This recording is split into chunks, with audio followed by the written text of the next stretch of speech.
चलिए ले चल रहे हैं एक छोटा सा गीत सुनो।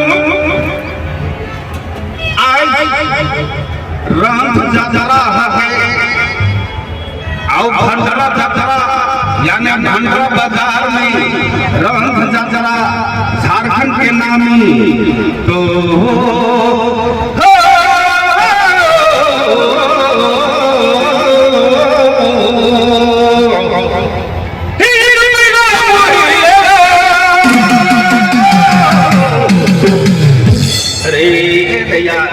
पहला मुरही कहेला हे भंडारा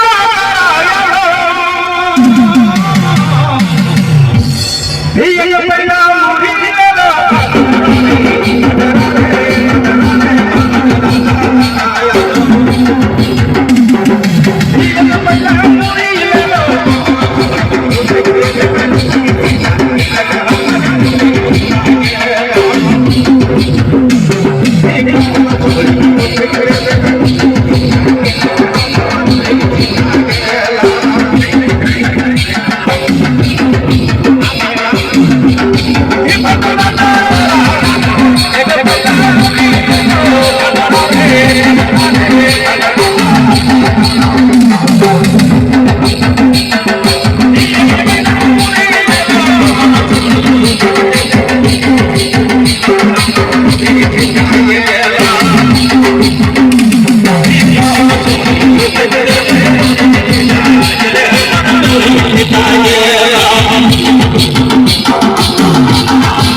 अच्छा लगा हो तो आज भंडारा रंग यात्रा में हम लोग आए हुए हैं। अगर आपको